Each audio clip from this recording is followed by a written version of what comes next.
everyone, welcome back to 1 Minute Cybersecurity. Usually ഈ channel നമ്മൾ എന്താ ചർച്ച ചെയ്യുന്നത് 1 മിനിറ്റ് കോൺസെപ്റ്റിനെ കുറിച്ചാണ് ഡിസ്കസ് ചെയ്യുന്നത്. പക്ഷേ ഇന്നത്തെ ഒരു വീഡിയോ കുറച്ച് സ്പെഷ്യലാണ്. നിങ്ങൾക്ക് സൈബർ സെക്യൂരിറ്റി ഫീൽഡിൽ കരിയർ ബിൽഡ് ചെയ്യണമെന്നുണ്ടോ? പക്ഷേ ഇവിടെ നിന്ന് സ്റ്റാർട്ട് ചെയ്യണം, നെറ്റ്വർക്കിംഗ് പഠിക്കണോ അതോ ലിനക്സ് പഠിക്കണോ, അത് ഡയറക്റ്റായിട്ട് ഹാക്കിംഗ് ടൂൾസ് പഠിച്ചാൽ മതിയോ? ഇതിനെക്കുറിച്ചുള്ളൊരു കൺഫ്യൂഷൻ ഉണ്ട്. ഡോണ്ട് വറി, ബിക്കോസ് ഈ വീഡിയോ നിങ്ങൾക്ക് ഉള്ളതാണ്. അതായത് ഈ ഒരു വീഡിയോയിൽ step by step route map explain ചെയ്യാൻ പോകുന്നുണ്ട്. അപ്പോൾ വീഡിയോ സ്കിപ്പ് ചെയ്യാതെ ലാസ്റ്റ് വരെ കണ്ടാലേ സൈബർ സെക്യൂരിറ്റി പഠിക്കാൻ എക്സാക്റ്റ് ഓർഡർ നിങ്ങൾക്ക് ക്ലിയർ ആവും ഈ ഒരു വീഡിയോ കണ്ടാൽ. So without wasting any time, let's get started.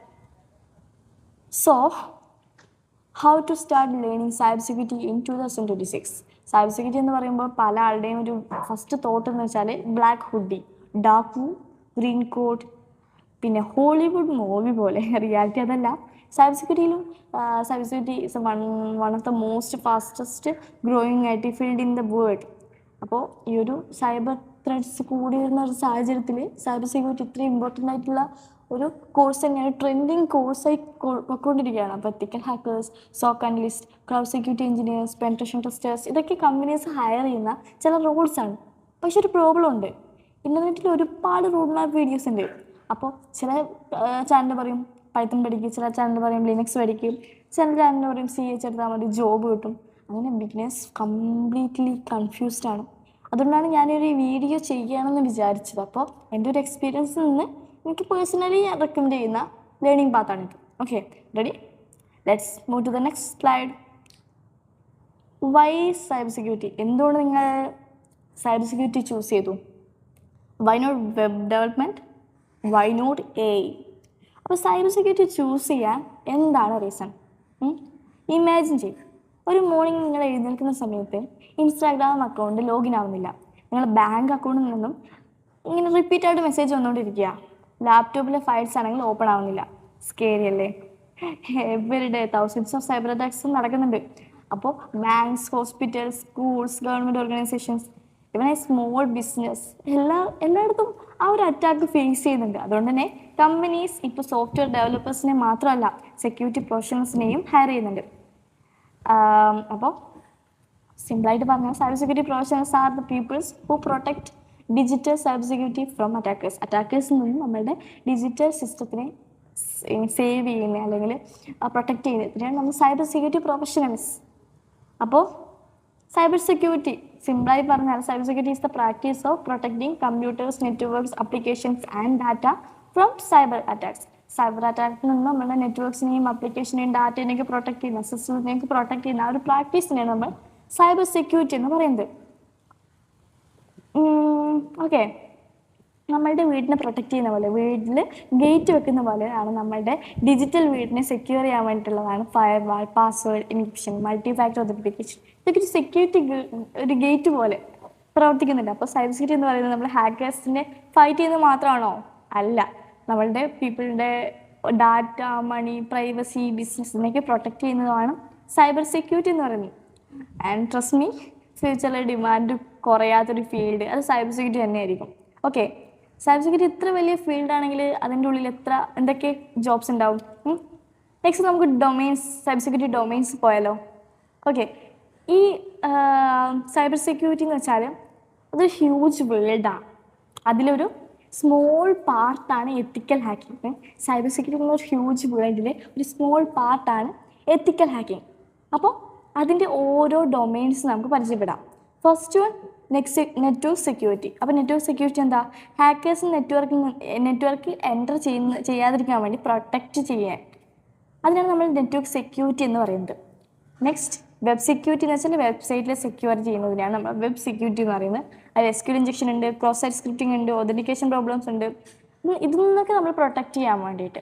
Cloud security എന്ന് വെച്ചാൽ ക്ലൗഡിൽ സ്റ്റോർ ചെയ്യുന്ന ഡാറ്റ സെക്യൂർ ആക്കാനാണ് നമ്മൾ ക്ലൗഡ് സെക്യൂരിറ്റി യൂസ് ചെയ്യുന്നത്.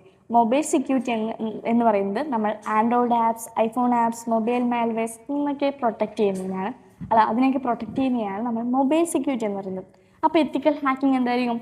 അത് കമ്പനീസ് നമുക്ക് പെർമിഷൻ തന്നിട്ട് നമ്മൾ സിസ്റ്റം ടെസ്റ്റ് ചെയ്യുന്നുണ്ടെങ്കിൽ അതിനാണ് എത്തിക്കൽ ഹാക്കിംഗ് എന്ന് പറയുന്നത്. എത്തിക്കൽ ഹാക്കേഴ്സ് വൾനറബിലിറ്റീസ് കണ്ടുപിടിച്ചിട്ട് റിപ്പോർട്ട് ചെയ്യും. ഇവരാണ് എത്തിക്കൽ ഹാക്കർ എന്ന് പറയുന്നത്. അപ്പോൾ സോക്ക് അനലിസ്റ്റ് എന്തായിരിക്കും? സോക്ക് അനലിസ്റ്റിൻ്റെ full form security operation centre എന്നാണ്. അപ്പോൾ ഒരു ഒരു ഹോസ്പിറ്റലിൽ ഒരു എമർജൻസി റൂമിൽ അവിടെ എന്താ 24 hours ഡോക്ടേഴ്സ് മോണിറ്റർ ചെയ്തുകൊണ്ടിരിക്കുന്നു. ഡോക്ടേഴ്സ് പേഷ്യൻസിനെ മോണിറ്റർ ചെയ്തുകൊണ്ടിരിക്കും. അതുപോലെ തന്നെയാണ് SOC analyst attacks monitor ചെയ്യുന്നത്. Next digital forensics. അതെന്ന് വെച്ചാൽ അറ്റാക്ക് കഴിഞ്ഞതിന് ശേഷം എവിഡൻസ് കളക്ട് ചെയ്യുന്നതിനെയാണ് നമ്മൾ എന്താ പറയുന്നത് ഡിജിറ്റൽ ഫോറൻസിക്സ് എന്ന് പറയുന്നത്. ഫൈനലി മാൽവെയർ അനലൈസ്, അതായത് വൈറസ്, റാൻസംവെയർ, സ്പൈവെയർ ഇതിനൊക്കെ അനലൈസ് ചെയ്യുന്നതിനെയാണ് നമ്മൾ മാൽവെയർ അനലൈസ് എന്ന് പറയുന്നത്. അപ്പോൾ സൈബർ സെക്യൂരിറ്റിയിൽ ഒരു കരിയർ സ്റ്റാർട്ട് ചെയ്യണം. സൈബർ സെക്യൂരിറ്റി മാത്രമല്ല, അപ്പോൾ ഒരുപാട് കരിയർ പാത്സ് ഉണ്ട്. അപ്പോൾ ഈ ഒരുപാട് കരിയർ പാത്സ്, അപ്പോൾ നമ്മൾ ആദ്യം എന്താ പറയേണ്ടത്, നമുക്ക് ഏതിലാണ് ഇൻട്രസ്റ്റിംഗ് എന്ന് ആദ്യം ഐഡൻറ്റിഫൈ ചെയ്യണം. അപ്പോൾ പക്ഷേ ഈ ഒരു ഏത് ഡൊമെയിൻസിലേക്ക് പോകണമെങ്കിലും നമുക്ക് ആദ്യം ബിൽഡ് ചെയ്യേണ്ടത് ഒരു ഫൗണ്ടേഷൻ സ്ട്രോങ് ആവണം.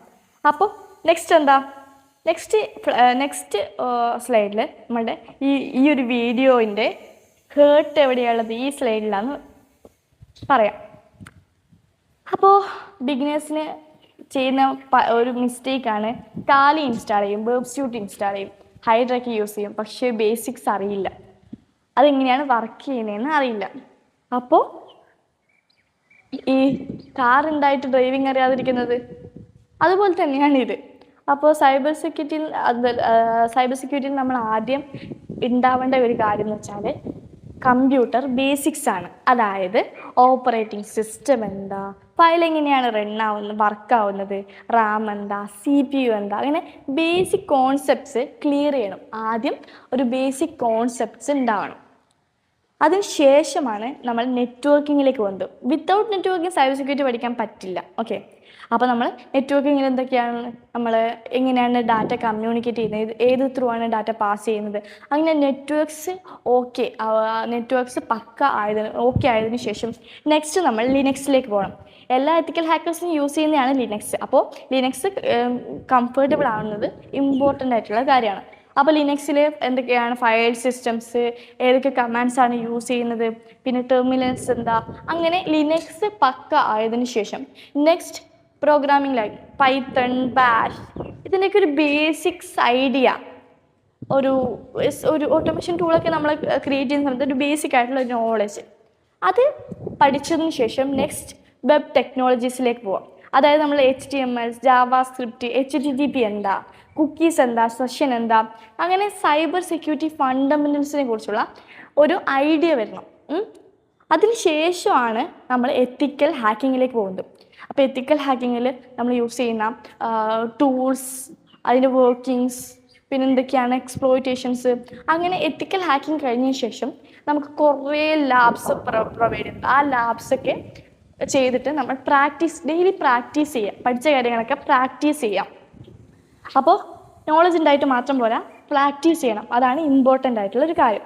അപ്പോൾ എന്തൊക്കെയാണ് നെറ്റ്വർക്കിംഗ്, ലിനക്സ്, പൈത്തൺ, ഇതൊക്കെ ഇമ്പോർട്ടൻ്റ് ആയിട്ടുള്ള കാര്യമാണ്. അതിനുശേഷമാണ് നമ്മൾ ഹാക്കിങ്ങിലേക്ക് കടക്കുന്നത്. ഈ ഒരു സ്ലൈഡിൽ നമ്മൾ നെറ്റ്വർക്കിംഗ്, ലിനക്സ്, പൈത്തൺ ഇതൊക്കെ നമ്മൾ എന്തൊക്കെയാണ് പഠിക്കേണ്ടത്. ആദ്യം നമ്മൾ നെറ്റ്വർക്ക്സിനെ കുറിച്ച് പഠിക്കണം.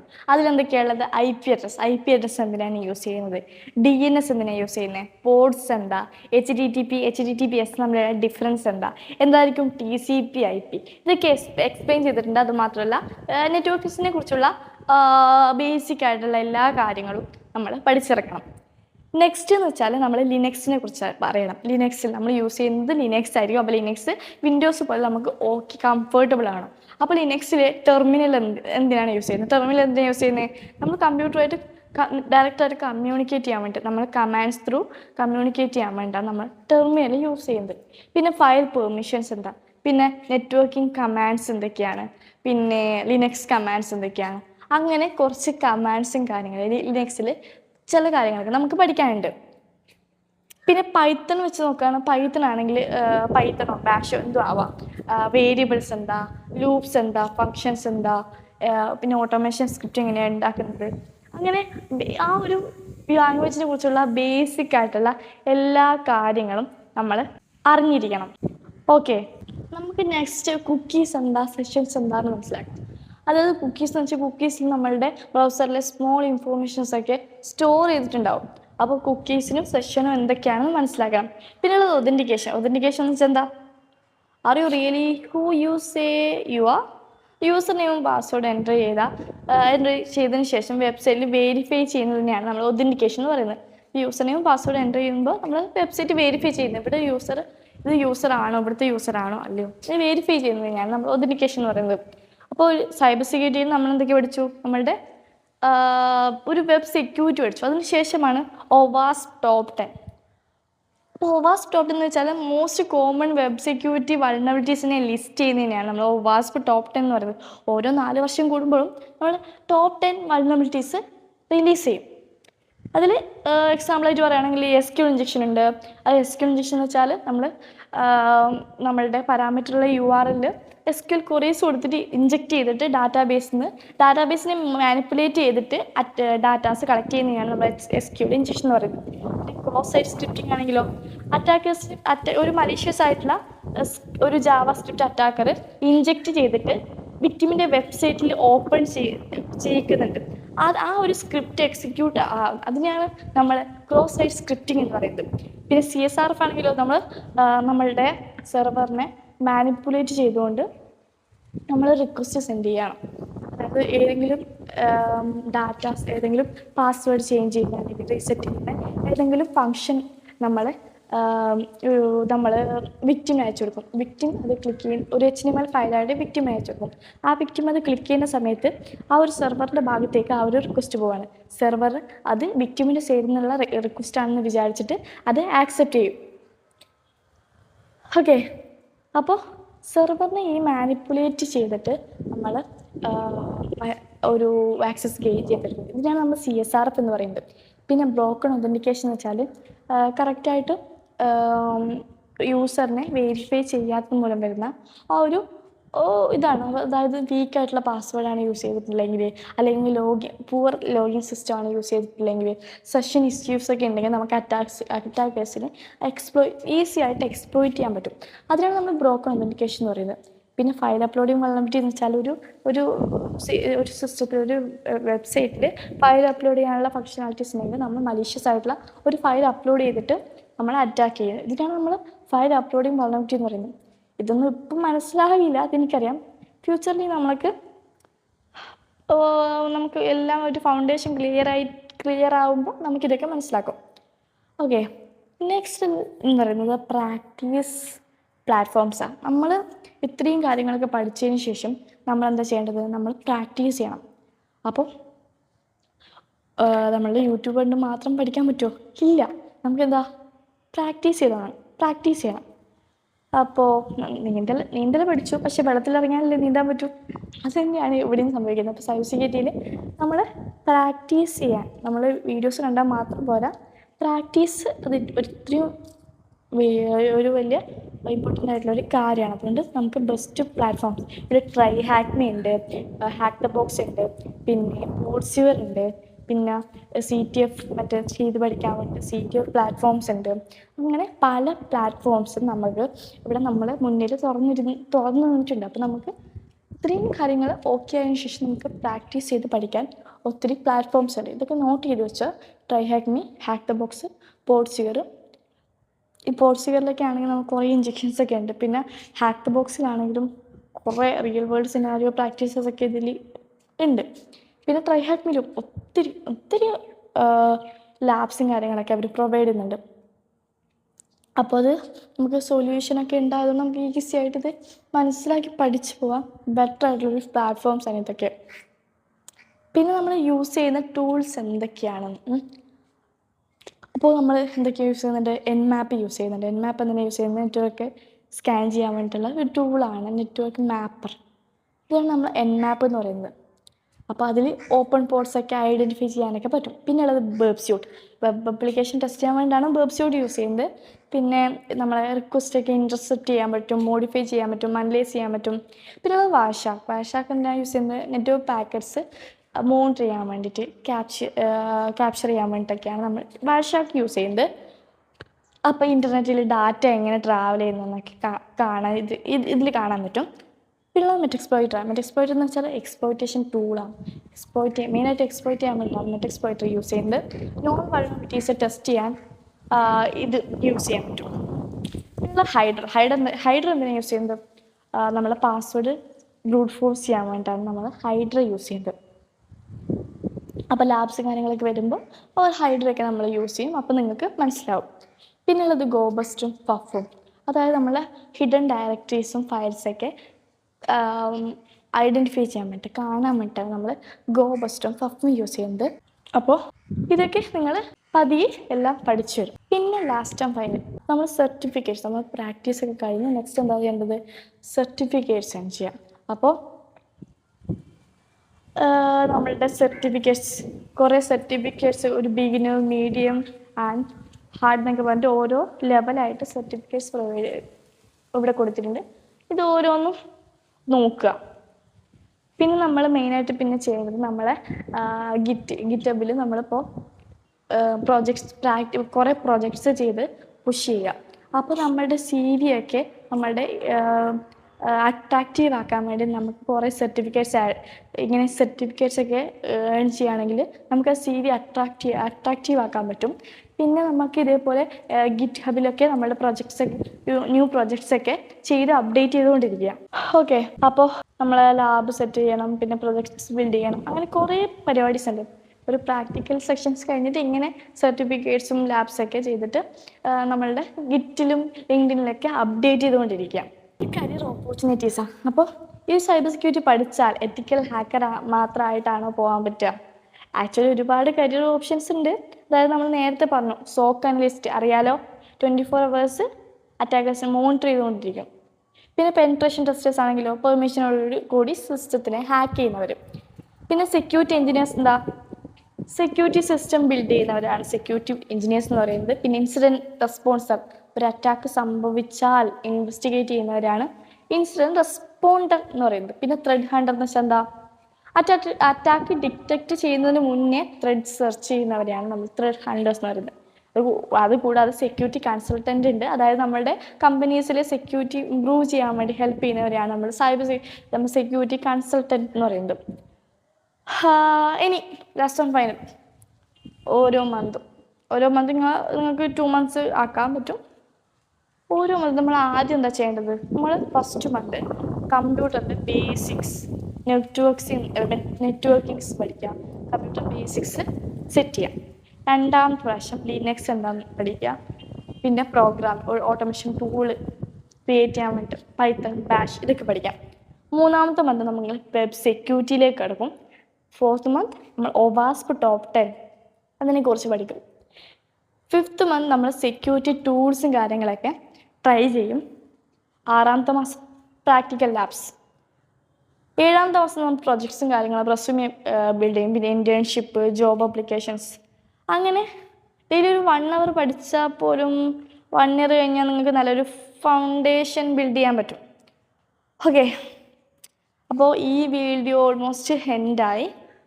പക്ഷെ ഞാനൊരു കാര്യം പറഞ്ഞിട്ട് ഫിനിഷ് ചെയ്യാമെന്ന് വിചാരിക്കുന്നു. അപ്പോൾ ഞാൻ പറയട്ടെ, എൻ്റെ ഒരു കൺസെപ്റ്റ് പ്രകാരം സൈബർ സെക്യൂരിറ്റി ഓവർനൈറ്റ് പഠിക്കാൻ പറ്റുന്ന ഒരു ഫീൽഡല്ല. ഒരു കൺസിസ്റ്റൻസി വേണം. അത് മാത്രമേ നമുക്ക് സക്സസ്സിലേക്ക് എത്തിക്കൂ. ഡെയിലി ഒരു 30 minutes ആണെങ്കിലും നമുക്ക് പഠിക്കാം. പ്രാക്ടീസ് ചെയ്യും, പ്രൊജക്ട്സ് ഒക്കെ ചെയ്യും, ക്വസ്റ്റ്യൻസ് ചോദിക്കുക. മിസ്റ്റേക്സ് ഉണ്ടാവും. മിസ്റ്റേക്സ് എന്നാണ് പല എക്സ്പേർട്സും സ്റ്റാർട്ട് ചെയ്യുന്നത്. ഓക്കെ, മിസ്റ്റേക്സ് ചെയ്ത് പഠിക്കുക. ഓക്കെ, അപ്പോൾ സൈബർ സെക്യൂരിറ്റി നാളത്തേക്ക് വേണ്ടി മാറ്റി വെക്കണ്ട, ഇന്ന് തന്നെ സ്റ്റാർട്ട് ചെയ്യും. ഈ ഒരു വീഡിയോ ഇഷ്ടപ്പെട്ടാൽ ലൈക്ക് ചെയ്യുക. സൈബർ സെക്യൂരിറ്റി പഠിക്കാൻ ആഗ്രഹമുള്ള ഫ്രണ്ട്സിന് ഈ ഒരു വീഡിയോ സജസ്റ്റ് ചെയ്യുക, ഷെയർ ചെയ്യുക. 1 Minute സൈബർ സെക്യൂരിറ്റി സബ്സ്ക്രൈബ് ചെയ്യും. കമൻറ്റിൽ പറ നിങ്ങൾക്ക് വേണ്ട ആവശ്യമുള്ള ടോപ്പിക്സും കാര്യങ്ങളും എന്തൊക്കെയാണ് ആവശ്യം. നിങ്ങൾ ടോപ്പിക്സും കാര്യങ്ങളും അറിയണമെങ്കിൽ കമൻറ്റിൽ പറഞ്ഞാൽ മതി. പിന്നെ എന്തുകൊണ്ടാണ് നിങ്ങൾ സൈബർ സെക്യൂരിറ്റി പഠിക്കാൻ ചൂസ് ചെയ്തത് എന്നുള്ളൊരു കാര്യം കൂടി ഒന്ന് കമൻറ്റിലേക്ക് ഇട്ടേക്കും. അപ്പോൾ നാളെ 1 minute 1 concept, stay secure.